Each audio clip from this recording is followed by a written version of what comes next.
Okay, back to the scrapbook. Um, hmm.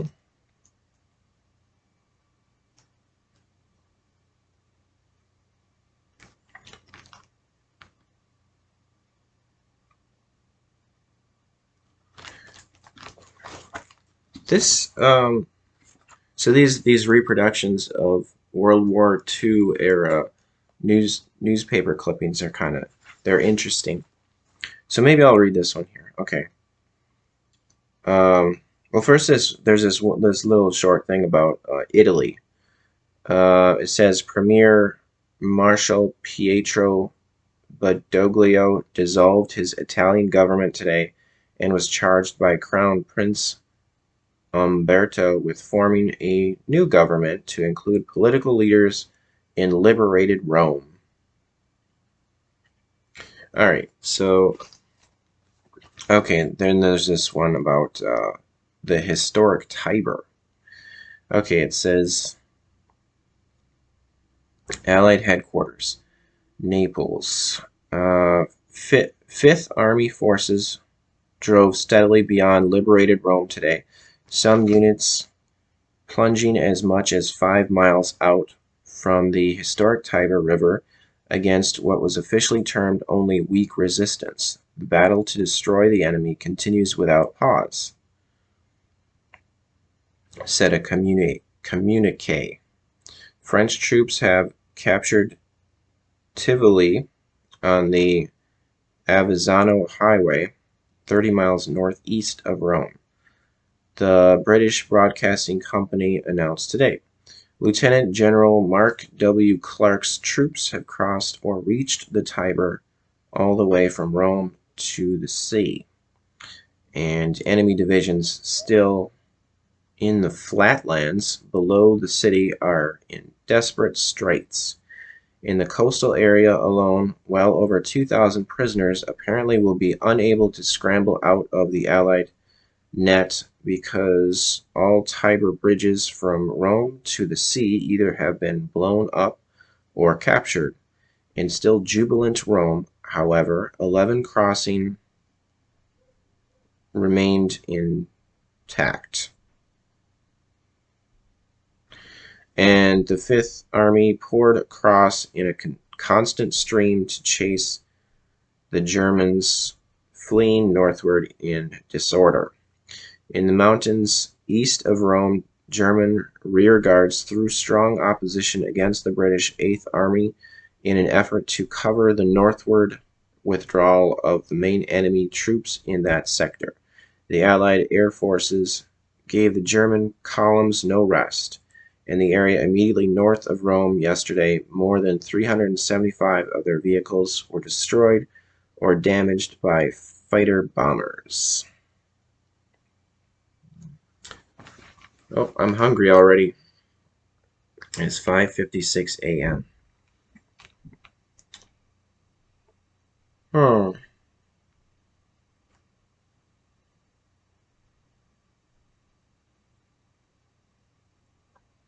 I feel like I could read more of this um, World War II reproduction stuff, but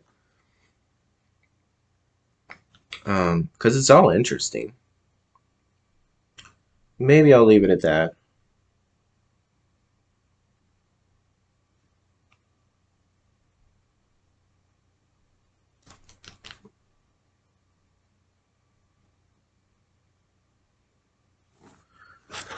Okay. Well, okay. So here's something I could show. Here's a map um, of the war. It's showing Nazi-occupied France and England.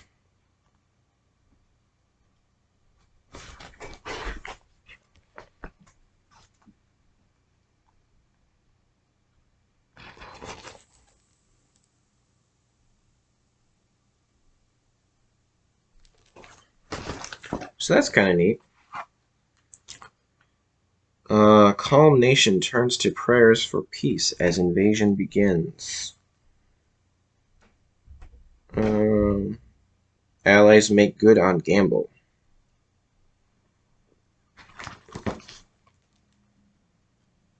Aside from confirming that Normandy was the general area of the assault, Supreme Headquarters of the Allied Expeditionary Force was silent concerning the location for tactical reasons. All reports from the beachhead, meager though they were in specific detail, agreed that the Allies had made good the great gamble of amphibious landing against possibly the strongest fortified section of coast in the world.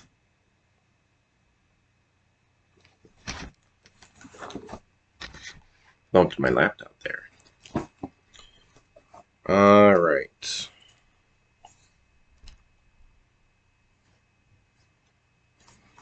Germans give their version of operation. Well, that might be interesting. Reports stiff battle raging between Caen and Signy. Probably new action is foreseen. The German news agency DNB at 10 a.m. today gave this version of the Allied invasion.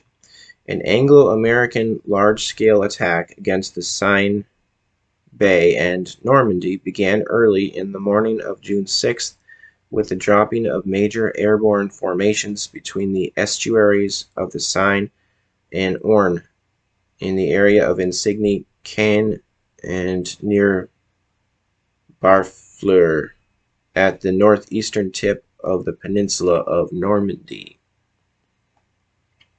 While the parachutists dropped between the Seine and Orne, as well as strong groups of parachutists dropped near Barfleur, were annihilated. Fighting in the area of Insigny and Caen is in progress still. Terrain favors allies. Should I read that? Oh, my stomach's growling. About 2 hours after the first parachutist landing, large-scale amphibious operations commenced on a wide front between Le Havre and Cherbourg, with the focal points again directed against the river's estuaries. Another focal point developed at dawn today in the district between Caen and Insigny, where the attacking Anglo-American forces were favored by terrain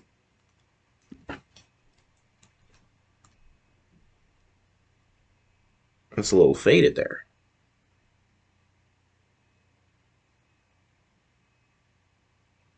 Conditions? It's kind of hard to read that. It's faded. They succeeded at 2 places in reaching the coast and in advancing with their tanks several kilometers southward. According to the first reports received so far, 8 of 35 enemy tanks already have been destroyed. Further, very strong disembarkments took place at the small coastal place at Saint-Vaast-la-Hougue, where a violent artillery duel developed between German coastal batteries and naval forces of the Allied landing fleet. As already reported, 1 cruiser and 1 major landing vessel heavily laden with troops and heavy arms were sunk by direct hits.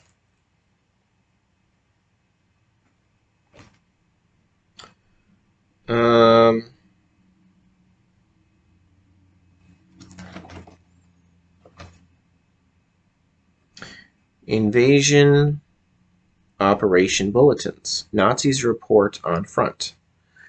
Transocean in a Berlin broadcast today said the Allies had established a 15-mile front from a mile to half a mile between Villers-sur-Mer and Trouville. This area is about 7 miles south of the big port of Le Havre, where transatlantic liners docked in pre-war days, and takes in the beach resort area of Deauville.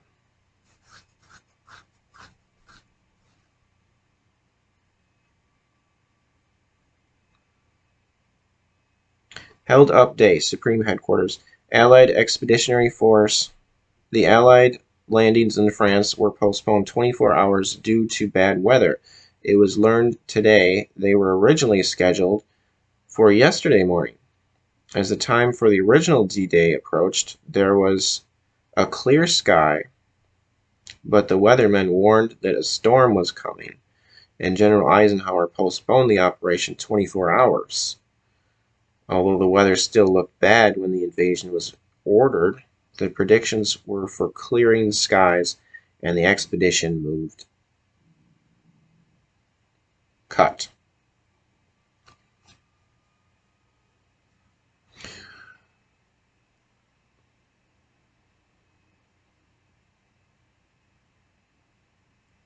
Pétain speaks.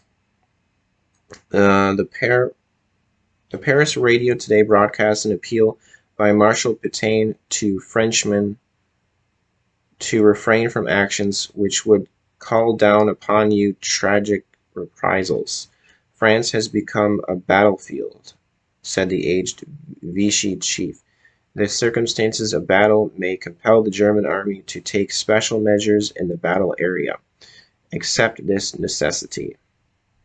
He called on officials, railwaymen, and workers to remain at their posts where they would serve the German military machine in order to keep. Oh, that's faded. Can't read that. In order to keep something of the nation and in order to carry out your tasks. Do not listen to outside voices calling on you not to listen to our decrees, he said. Spain relieved. Border reports today said the Germans were moving mobile units from central France northward to meet any penetration of the Atlantic Wall, and had altered the whole German-held Mediterranean area for any blow from the south. The reaction in Spain was intense interest with relief that the blow had not fallen close to Spain at the Pyrenees border as often rumored.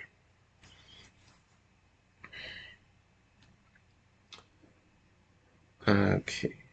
Soviets ready to strike out. Russians dance with glee over invasion.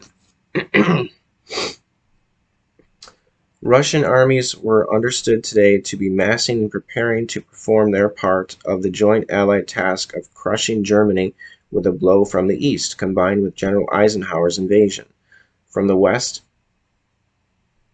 and General Alexander's thrust up the Italian peninsula. The invasion of northwest France was the second front for which Russians had called for 3 anxious years. But the second front already had ceased to be a political issue here before Eisenhower struck. Russians who learned of the invasion today literally danced with glee. Newspapers which had not announced the landings still were carrying glowing accounts of the fall of Rome. Repulse attacks. Fresh forces of Nazi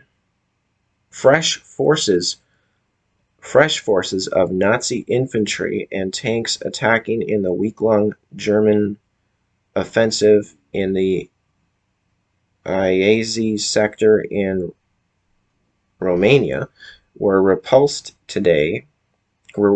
yesterday, while Red Airmen hammered the Bessarabian Railway junction of Chisinau, 70 miles cast and a little south of Iasi, Moscow, reported today. The Germans were said to have used self-propelled midget tanks of the same type that gave only a mediocre performance on the Anzio. I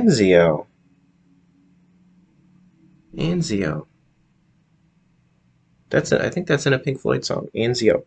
On the Anzio beachhead, most of the electrically controlled and explosive-filled vehicles were knocked out before reaching forward positions, the broadcast communique from Moscow said. In yesterday's fighting near Iasi, the Nazis lost 41 tanks and 23 planes, Moscow said. that one's kind of long.